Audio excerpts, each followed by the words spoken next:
Welcome everybody to the Water Pollution Control Facility. It's a beautiful day for a gathering on the front lawn. In a few minutes we're going to hear from a representative from the Government of Canada, Dan Vandel, and our Mayor, Irvin Ferris. But before we do, I'd like to say welcome to everybody, to Garth Asham from the RM, to Preston, we're going to say you're from the Chamber of Commerce today. All right. And of course our MLA, Ian Wishart, staff and management from the City of Portage. So welcome everybody.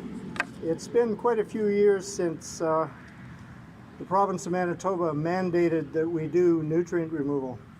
There have been some ups and downs since then. We've planned, we've applied for funding, we've done pilot testing, we've postponed things for upgrades to industry and for new industry. And now finally the day has come when all these pieces are coming together, and we're here for a great announcement. I'd like to invite first Dan Vandel, Parliamentary Secretary for the Ministry of Indigenous Services, to deliver some remarks on behalf of the Government of Canada. Dan? Thank you. Move your hat here? Or? No, that stays there. No. Thank you. It's a great honor and a pleasure to be here in Portage la Prairie. I want to thank you for that kind introduction, Councillor Wall. Having been a city councillor for 17 years in the city of Winnipeg, I know the work that councillors do and how important, councillors and mayors of course, how important the work that it is you do. And I want to start by acknowledging that Portage la Prairie is in Treaty 1 territory, and the land on which we are gathered is traditional lands of the Anishinaabe, as well as homeland of the Métis Nation, as well as the Dakota Nations. The Government of Canada is making historic investments in infrastructure to grow our country's economy, to strengthen the middle class, and to improve the quality of life for Canadians. Thanks to our long-term $180 billion infrastructure plan, thousands of projects are already underway or completed across Canada. In cities and towns across Canada, there are about 3,600 new buses on the road, providing around 100,000 additional seats for transit drivers. This is encouraging more people to take public transit, helping reduce traffic congestion and, of course, air pollution. We are also prioritizing safe and modern transportation infrastructure. This keeps our businesses competitive by ensuring their goods get to customers quickly and ensures that Canadians can travel securely along our highway systems and within their own communities. We've supported repairs and upgrades to more than 2,500 kilometers of road and highways across the country, helped build over 190 kilometers of new highway, and funded more than 70 new bridges. Community and recreational facilities are also at the heart of our community, so we're proud to say that we have supported the construction and improvement of nearly 200 of these facilities throughout our infrastructure plan. And improving water and wastewater infrastructure is also critical to building a strong future for Canadians. We've supported over 450 projects to reduce stormwater flooding and better protect people, homes, and businesses from the effects of climate change. And more than 1,400 clean water and wastewater systems have been built and repaired to ensure Canadians have access to high-quality drinking water and to protect our waterways. And in this province alone, in Manitoba, we have provided over $830 million through the plan to date. Today, I'm very proud, very pleased to announce that we are investing, the federal government is investing more than $65 million to improve water treatment facilities. Thank you. $65 million to improve water treatment facilities, water facilities in 4 communities across the province.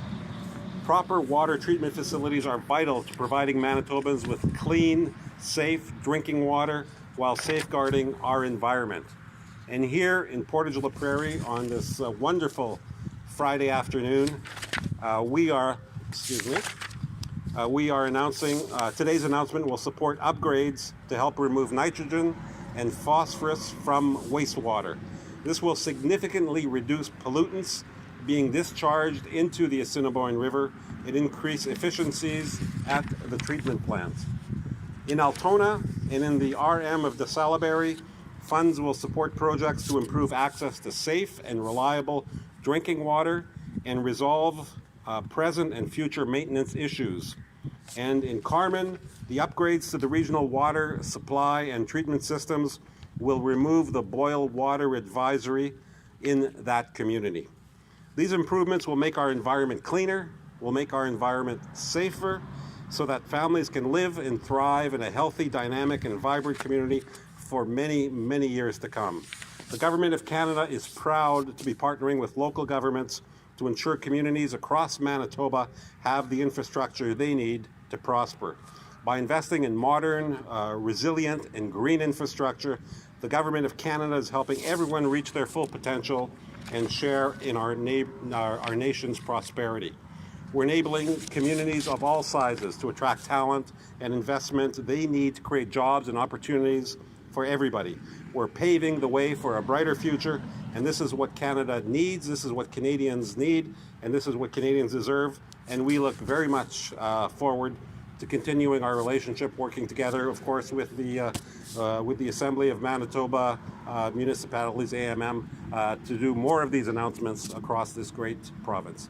Thank you very much. It's a great pleasure to be here in Portage la Prairie. Thank you.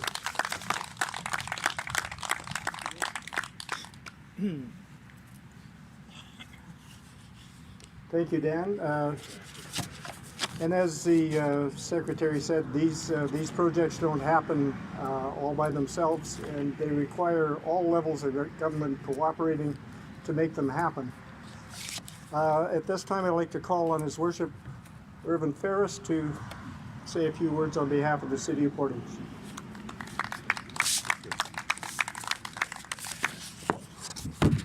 So welcome everybody. First of all, I'd like to thank MP Dan Vandel for representing the federal government on behalf of the Minister of Infrastructure and Communities.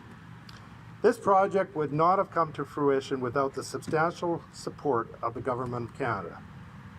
We thank them for their wise investment in the Portage la Prairie region. I'd also like to thank the province of Manitoba and our hardworking MLA Ian Wishart for their steadfast support and commitment to this project. Without this key investment, we could not have been able to enjoy the unprecedented growth in our community, and with this investment, I am confident it will only continue to encourage future economic opportunities for the Portage la Prairie region. Today marks an important day in the City of Portage la Prairie. It is a day when we solidify the foundation for future economic growth, but we also make a commitment to environmental sustainability. This upgrade will result in energy cogeneration system that will convert biogas into usable energy. This will reduce both gas emissions and the amount of natural gas required to power the facilities, lowering our environmental impact. The future upgrades of the facility will also lead to a new treatment process to remove nitrogen and phosphorus from the wastewater before it's discharged into the Assiniboine River, preventing food source for harmful algae. In short, we will return the water to the Assiniboine River watershed better than we found it. That is not only important to our residential users, but strongly supported by our environmentally minded industrial partners. This project will also be innovative in its delivery, partnering with private investment to deliver the best value for money for our end users. Now, a project like this takes a lot of people working together to achieve a common goal.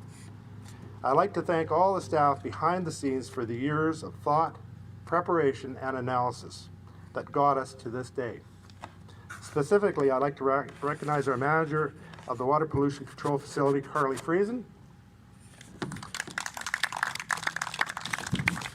our Director of Operations, Kelly Braden, who's taking a well-deserved break, and he's in the water right now, I understand.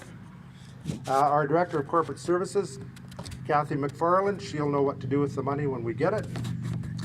And our CEO, Nathan Pato, he's been working with us for the last 2 years plus and spent a lot of time on this file. And finally, our water pollution control facility staff. Thank you very much.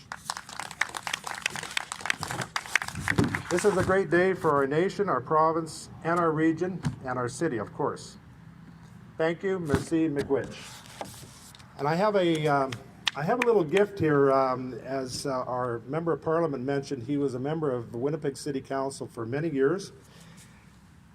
And he absolutely gets the importance of Canadian cities having a good partnership with the federal government. So, Mr. Vandal, we'd love to present you with a City of Possibilities hat. Great, thank you. Thank you very much. Thank you so much. Thank you, Mr. Mayor. Okay.